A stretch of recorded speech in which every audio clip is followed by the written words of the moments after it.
Welcome, dear souls, to the Garden of Eden, a realm shrouded in mystery and brimming with ancient wisdom. Gather round as I, an old keeper of tales, guide you on a journey into the heart of the Gnostic creation story. A narrative woven with hidden truths and divine illumination. Let us embark together into a world where light and knowledge guide our understanding. In the beginning, beyond our comprehension and beyond form, there existed the monad, the ultimate source of all creation. From the monad arose the pleroma, the realm of divine fullness, populated by spiritual beings known as eons. Each eon was an expression of the monad's infinite aspects, creating a harmonious symphony of divine light. Among these eons was Sophia, whose name means wisdom. In her deep longing for understanding, Sophia acted independently, giving rise to a being outside the divine order, Yaldabaoth, the Demiurge. Though Yaldabaoth's creation is a tale for another time, his emergence set the stage for the formation of the material universe. Yaldabaoth, believing himself to be the supreme creator, began crafting a world, a realm of matter and imperfection, reflecting his own limitations. He shaped the heavens and the earth, the stars and the planets, unaware of the divine fullness from which he originated. In his ignorance, he proclaimed, "I am God, and there is no other God beside me." Yet he was but a shadow of the divine light. This world, dear listeners, is a realm of shadows and illusions, a place where the divine spark within us lies trapped, yearning for the light. The material universe, fashioned by the Demiurge, is both beautiful and flawed, a reflection of its creator's ignorance and separation from the pleroma. Within this world, Yaldabaoth created the celestial spheres, ruled by the archons, beings that govern the material realm. Though their influence clouds the minds of humanity, they are not the focus of our tale today. Instead, we turn our attention to the unfolding drama within the cosmos, as the stage is set for the creation of humanity. As the material universe took shape, Sophia watched from the pleroma, yearning to correct the imbalance her actions had set in motion. Her wisdom and compassion sought to illuminate the darkness, to bring understanding to the world of matter.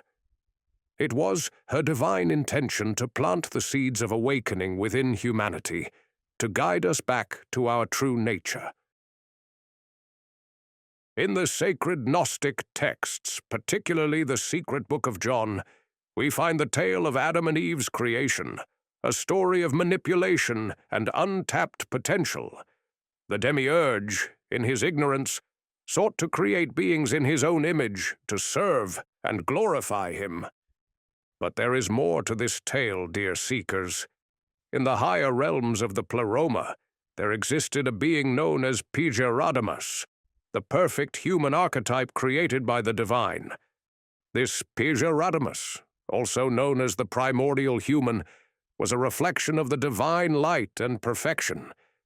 The Demiurge, envious of this perfect creation and driven by his own arrogance, desired to create a being for his own amusement, a lesser version that he could control and dominate. Thus, he shaped Adam from the clay of the earth, intending to bind humanity to the material realm and keep us from recognizing our true divine origin. Meanwhile, Yaldabaoth and his archons, captivated by the image of the celestial Adam from the Father's pristine realm, sought to create a human being to mirror this divine form. Despite their efforts, their creation lay motionless, a lifeless shell. The archons were perplexed, unable to animate their creation, and pondered how to breathe life into it. And it was then, in this moment of confusion, that the gracious beings of the pleroma intervened. They devised a plan to assist Sophia, whose essence was trapped within Yaldabaoth, to return to her true home in the Pleroma. Emissaries from the Pleroma appeared before Yaldabaoth and offered their counsel. They advised him to breathe his spirit into Adam's face, assuring him that this would awaken the body. Driven by curiosity and pride, Yaldabaoth followed their guidance, and as he exhaled his spirit, Sophia's power fluttered from him into Adam. Thus the first man was brought to life, imbued with the wisdom and spiritual essence of Sophia. Already Adam was wiser, more spiritual, and more intelligent than his creators, possessing within him the divine spark that outshone the ignorance of his makers. Ah, the irony of it all! The Demiurge, in his ignorance, sought to mimic the divine creation of Pidgeraddimus, yet in doing so, he unwittingly allowed the divine spark to enter the human form, setting the stage for humanity's eventual awakening. The Demiurge placed Adam and later Eve in a garden called Eden, a paradise, he believed, where their divine spark would remain dormant. But this garden, my dear friends, was not merely a paradise of the flesh, but a battleground of the spirit. At the heart of this garden stood two significant trees, the tree of life and the tree of knowledge of good and evil.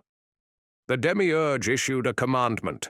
Of every tree of the garden you may freely eat, but of the tree of the knowledge of good and evil you shall not eat. For in the day that you eat of it you shall surely die. This prohibition against the tree of knowledge was not a simple test of obedience, but a means to keep Adam and Eve from discovering their true divine potential. The Demiurge feared that if they partook of this tree, they would gain the knowledge to transcend the material world and awaken the divine light within them. Here, in this telling, we see a creator who seeks to dominate, not nurture. Adam and Eve become symbols of humanity's struggle to awaken and break free from the binds of ignorance. Ah, the serpent of Eden. In traditional tales, a symbol of deceit. But here, in our Gnostic narrative, the serpent becomes a beacon of wisdom, a messenger sent to awaken humanity from ignorance. The serpent spoke to Eve, offering a revelation. You will not surely die, for God knows that in the day you eat of it, your eyes will be opened, and you will be like God, knowing good and evil. With these words, the serpent reveals a profound truth. The Demiurge has deceived humanity. The prohibition of the tree of knowledge was a barrier against the awakening to our true potential. The serpent's wisdom challenges the Demiurge's authority, urging Eve to seek the knowledge that would unveil her divine spark. Ah, the identity of the serpent, a subject of much speculation. In some Gnostic texts, the serpent is an aeon, a divine emanation from the monad. These aeons align with the true, unknowable God, acting as conduits of divine wisdom. This serpent, a guide sent by the monad, calls us toward gnosis, that deep spiritual knowledge necessary for liberation.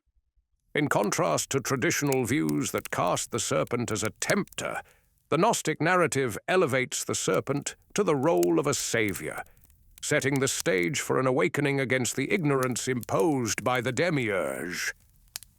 Yet in the Gnostic vision, the garden is not just of physical beauty, but a symbol of spiritual potential and awakening.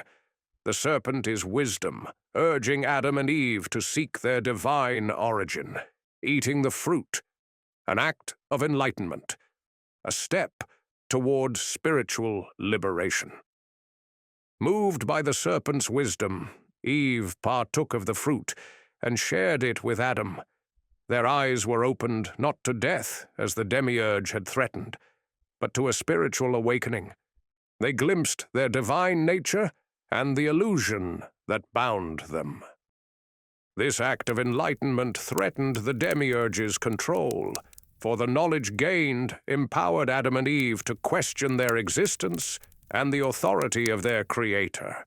A turning point, my friends, where the illusion began to crumble, paving the way for the pursuit of true knowledge and freedom. Ah, the tale turns. The Demiurge, believing himself supreme, walks the garden seeking Adam and Eve. He calls, "Where are you?" Here lies a curious contradiction.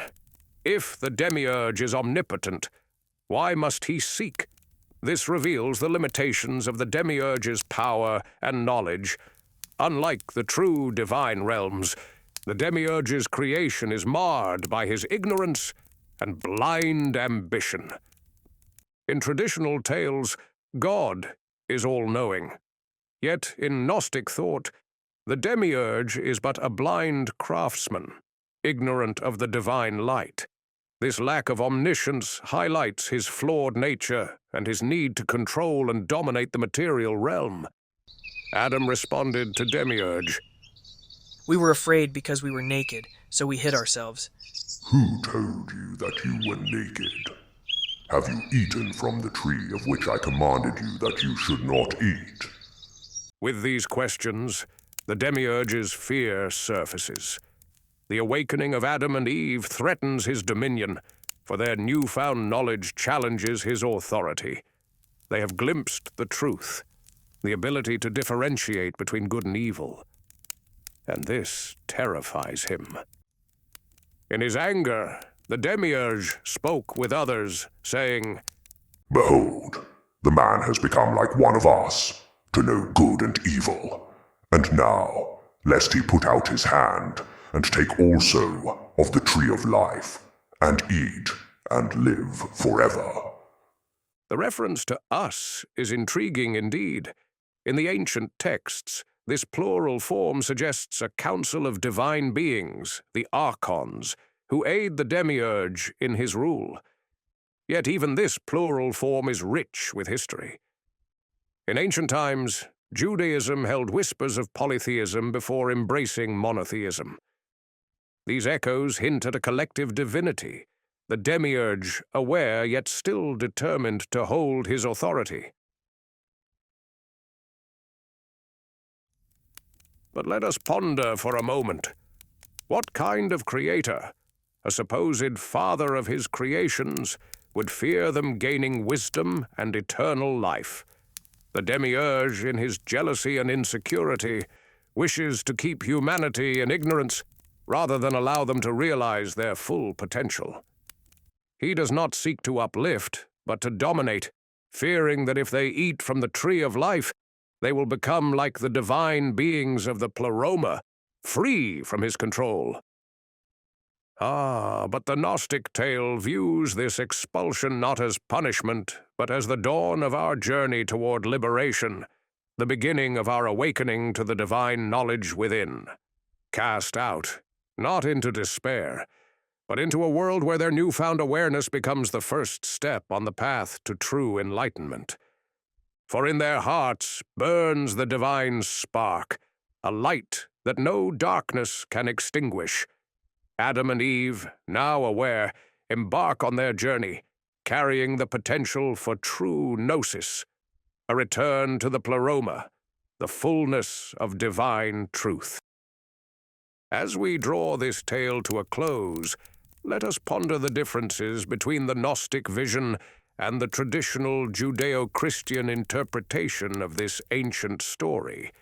In the traditional narrative, Adam and Eve's tale is one of disobedience, a fall from grace.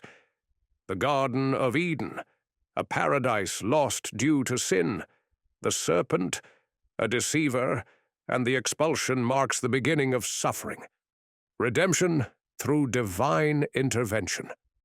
The only path. Yet in the Gnostic vision, the garden is not just of physical beauty, but a symbol of spiritual potential and awakening.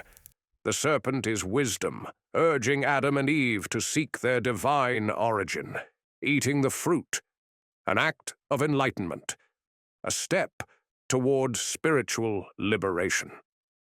For the Gnostics, The expulsion from Eden is an awakening, the start of our journey to reclaim the divine spark. Gnosticism teaches salvation through gnosis, the understanding of the divine light within. These interpretations offer rich insights into knowledge, freedom, and the human condition. The Judeo-Christian view speaks of faith and redemption, while the Gnostic view invites us to explore, question, and seek the divine within. Thank you, dear ones, for joining me in this exploration of the Gnostic Garden of Eden. If this journey has stirred your spirit, please subscribe to our channel, like this video, and share your thoughts below. Your support allows us to continue uncovering fascinating tales. Until we meet again, keep seeking, keep questioning, and keep discovering the divine within. Remember, the path to enlightenment begins with knowing yourself.